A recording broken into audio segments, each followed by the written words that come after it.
തിരുവനന്തപുരം കഴക്കൂട്ടം സ്വദേശി സുധീനയുടെ മരണത്തിൽ ദുരൂഹതയെന്ന് കുടുംബം. മകൾ ഭർത്തൃവീട്ടിൽ മാനസിക ശാരീരിക പീഡനത്തിന് ഇരയായി എന്നാണ് പിതാവ് ആരോപിക്കുന്നത്. മരിക്കുന്നതിന്റെ തലേ ദിവസവും സാമ്പത്തിക പ്രശ്നത്തിന്റെ പേരിൽ വീട്ടിൽ ചില തർക്കങ്ങളുണ്ടായി. ഗുരുതരാവസ്ഥയിലായിട്ടും യുവതിയെ ആശുപത്രിയിൽ എത്തിച്ചത് 1.5 മണിക്കൂർ വൈകിയാണെന്നും സുധീനയുടെ ബന്ധുക്കൾ ആരോപിച്ചു. പ്രതികരണം: 25 ഉരുപ്പടി കൊടുത്തു, 5 ലക്ഷം രൂപ കൊടുത്തു, 6 സെൻറ്റ് സ്ഥലം അവിടെ വാങ്ങിച്ചു കൊടുത്തു. അത് അവരിപ്പം വിറ്റ്. അത് എന്നെ ഭയങ്കര ഉപദ്രവവും ഭയങ്കര തെറി വിളിച്ചും ഭയങ്കര അത് ഉപദ്രവങ്ങളും പള്ളുവിളിയും ചീത്ത വിളിയൊക്കെ ആണെന്ന് അവൻ പ്രശ്നമുണ്ടായി.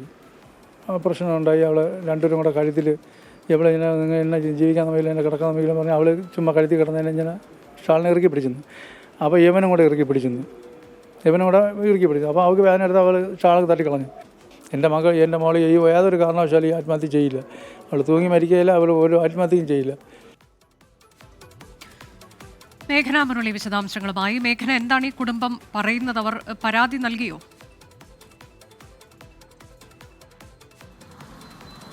അനുജ, ഇന്നലെയാണ് കഴക്കൂട്ടം സ്വദേശിയായിട്ടുള്ള സുധീനയെ ഭർത്തൃവീട്ടിൽ മരിച്ച നിലയിൽ കണ്ടെത്തുന്നത്. അതിനുശേഷം ഈ ചടങ്ങുകൾക്കൊക്കെ ശേഷമായിരുന്നു ഈ സുധീനയുടെ പിതാവ് ബഷീർ നമ്മളോട് സംസാരിക്കുന്നത്.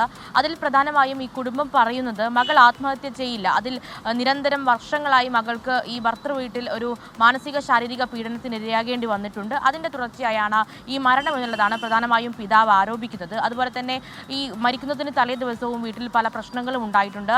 ഈ ഭർത്താവ് നിരന്തരം ഈ യുവതിയെ ഉപദ്രവിക്കുമായിരുന്നു, അത് മദ്യപിച്ചടക്കം ഉപദ്രവിക്കുകയായിരുന്നു. കൂടാതെ ഈ ഫോണിൽ വിളിച്ച് തൻ്റെ വീട്ടിൽ താൻ എന്തൊക്കെയാണ് അനുഭവിക്കുന്നത് എന്നുള്ളത് ഈ സുധീന കേൾപ്പിക്കുമായിരുന്നു എന്നുള്ളതായിരുന്നു പ്രധാനമായും ഈ പിതാവ് പറയുന്നത്. അതുപോലെ തന്നെ പല പ്രശ്നങ്ങളും ഉണ്ടായിട്ടുണ്ട്. അത് പലപ്പോഴും തങ്ങളോട് തുറന്നു പറയാറുണ്ടായിരുന്നു. മകൾ ഒരിക്കലും ആത്മഹത്യ ചെയ്യില്ല എന്നുള്ളതാണ്. കൂടാതെ ഇതിൽ പ്രധാനമായും ഒരു ഗുരുതര ആരോപണമായി വരുന്നത് ഈ ആശുപത്രിയിൽ എത്തിക്കുന്നത്. കഴിഞ്ഞ ദിവസം ഈ വീട്ടിൽ ഈ യുവതിയെ മരിച്ച നിലയിൽ കണ്ടെത്തുന്നു. ശേഷം 1.5 മണിക്കൂർ വൈകിയാണ് അടുത്തുള്ള ആശുപത്രിയിൽ എത്തിക്കുന്നത് എന്നുള്ളതാണ്. കൂടാതെ ഇതിൽ എങ്ങനെയാണ് മരിച്ചത് എന്നുള്ള ചോദ്യത്തിന് തലകറങ്ങി വീണാണ് എന്ന് വീട്ടുകാരോട് കള്ളം പറഞ്ഞത്.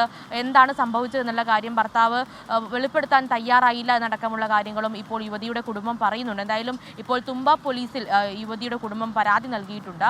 പക്ഷേ അതിൽ കാര്യമായ ഇടപെടലുകൾ ഉണ്ടാകുന്നില്ല. ഒരു ആത്മഹത്യയായി വരുത്തി തീർക്കാനുള്ള ശ്രമം നടക്കുന്നു എന്നുള്ളതാണ് യുവതിയുടെ പിതാവ് പറയുന്നത്. പക്ഷേ ആത്മഹത്യ ചെയ്യില്ല മകൾ. അത് വർഷങ്ങളായി ഈ ഭർത്താവിൻ്റെ വീട്ടിലുണ്ടാകുന്ന പീഡനങ്ങൾ, ആ പീഡനങ്ങളാണ് ഈ ഒരു മരണത്തിലേക്ക് നയിച്ചത്, അല്ലെങ്കിൽ ഭർത്താവിനാണ് ഈ കൊലപാതകത്തിന് പിന്നിൽ എന്നുള്ളതാണ് കുടുംബം ആരോപിക്കുന്നത്. എന്തായാലും പോലീസിൽ പരാതി നൽകിയിട്ടുണ്ട്.